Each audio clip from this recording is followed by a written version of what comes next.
Hey everybody. I'm sure everyone's getting hearty chuckles out of this whole Kavanaugh thing, and I am too for the most part, but I found this that's somewhat related, and I thought, hey, let's check it out. This is in the trending section, guys.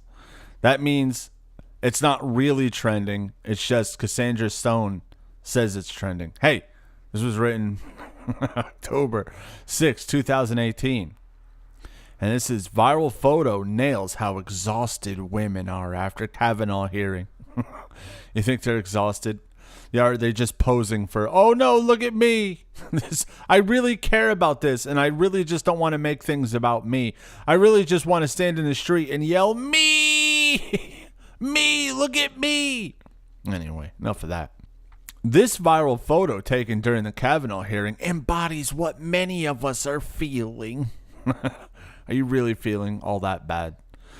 I don't believe these protesters. I don't believe they really care. I never did. Because if I was really mad, I'm not going to go fucking run around screaming in the street holding a sign. Because I know that won't do anything. It's no secret that the past couple of weeks have been incredibly taxing on women everywhere. Really? I know a lot of broads, and they seem to be doing pretty good. I don't see them complaining all that much. The Kavanaugh hearing has weighed on us emotionally, and it's been impossible to escape the news. It's been even more impossible to escape our feelings about it, and it's proven to be an unbearable emotional burden for a vast majority of us since we first heard Dr. Ford's agonizing testimony. You mean where she just made a bunch of stuff up that couldn't be proven? The only thing Dr. Ford's agonizing testimony was missing was circus music. Circus music would at least made it fun.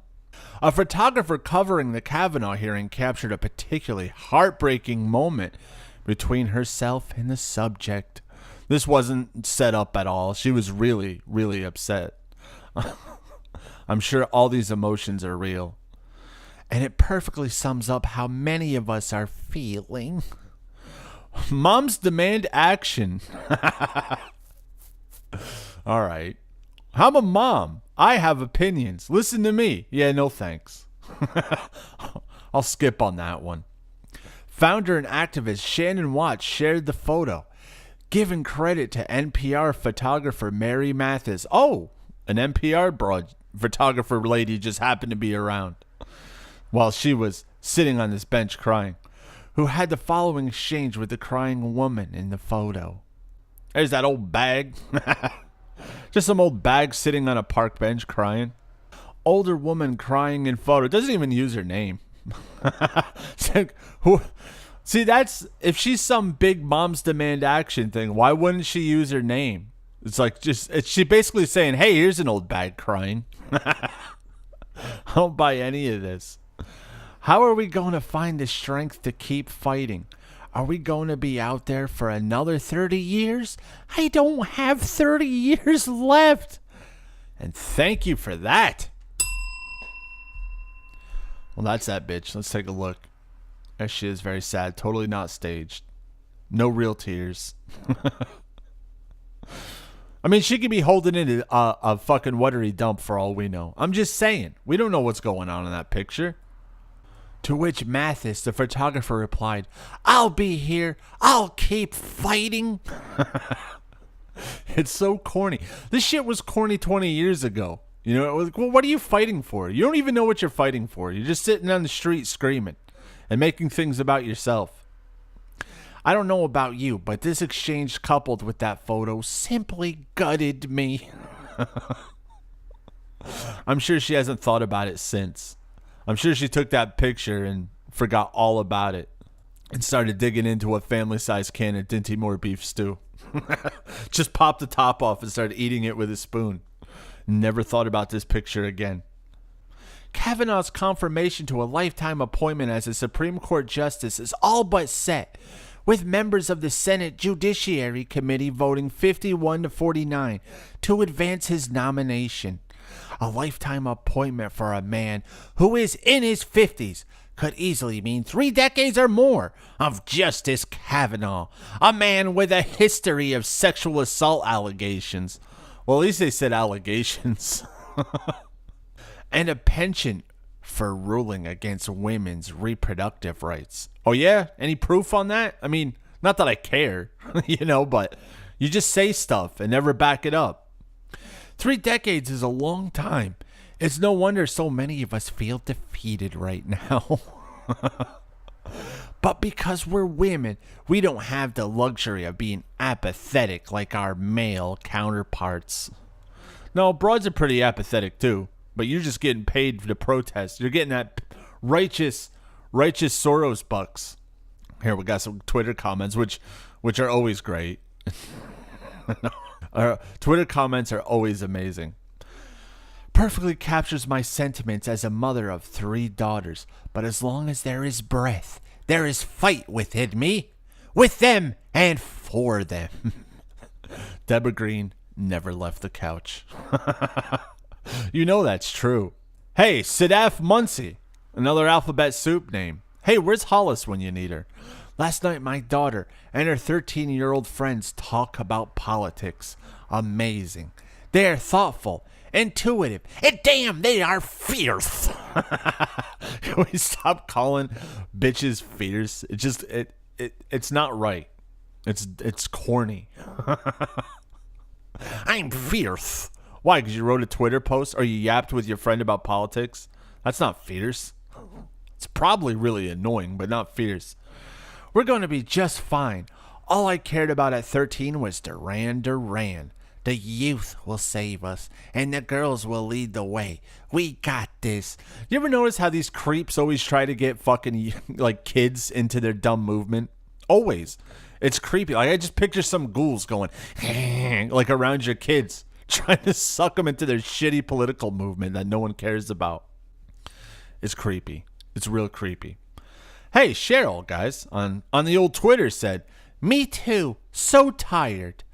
But today, I went out and stumped for our candidate in very red Tennessee, turning my sadness into action. I'm sure the people of Tennessee took notice to Cheryl running around in the street with a stupid sign that was written in crayon. Kavanaugh's a real jerk. Yuff. Many women who have been fighting for years shared similar sentiments. Fears of not living to see equality. Where are you not equal? Where does this inequality come from? Where is it? You're pretty equal by now, bitch. Now you're just whining. Laura Marovich. This was me yesterday. I'm passionate about changing our government for future generations. Not sure I have 30 years to continue fighting. I'm an older, progressive, forward-thinking woman. Which means asshole. That's what that means. That means annoying cunt. This makes me something of an outlier of my generation. Come on, younger generation. See? You see? They always want to get their hooks in your kids. This is not in my name from Twitter. I am 69 years old. I feel exactly the same, she said as she dipped a spoon into a can of Fancy Feast. Go fuck yourself, you old bag. You don't even know what you're talking about. Janice Pastana. I'm 64 and feel the same way, but together we can do this. We elder women have work to protect the younger. You fucked up the whole country, you old bags. You literally ruined the whole country. And with their education, from our experiences, they can continue the battle. See? Always with the hooks in the kids. Why do they do this? Am I the only one that finds this creepy? Meg Hill. Take 5. Cry. Get up and keep marching. I'll be there, even if I have to use a walker.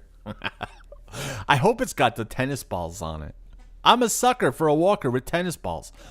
Hey, Taj, guys. Taj on the scene. I said the same thing yesterday, but we cannot stop now. Lying around feeling like the life has been sucked out of me. Depressed. This is what they want us to do. We've got to dig in and keep fighting. Yuff. By holding dumb signs and blocking traffic and standing on the sidewalk and not changing anyone's mind. Point blank, we're exhausted. We're feeling demoralized. Good. We're enraged. Good.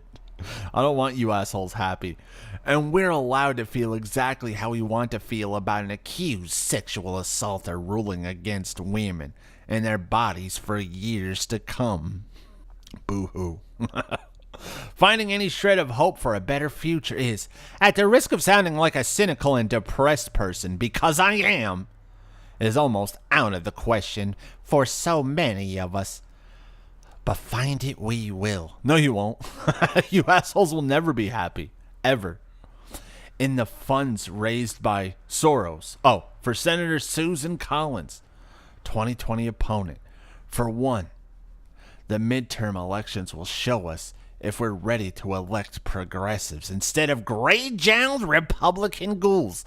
Yeah, they're the ghouls. Not you. Not you guys. I'm pretty sure that first picture we saw was a ghoul. That old ghoul crying on the park bench. Who are the crotchety embodiment of why we need term limits. Well, now you guys like term limits. Now Democrats love term limits. And we can find hope in the generations that come after us. Here we go. The last couple sentences. They always really try to be so inspirational, but it just sounds awful. Sounds like something you'd read on a fortune cookie. Because even though it shouldn't be their burden to bear, the kids have proven, again with the meat hooks, time and time again, that they're all right. And they're ready to fight. Wow. This was obnoxious. Well, I'll see you later, everybody.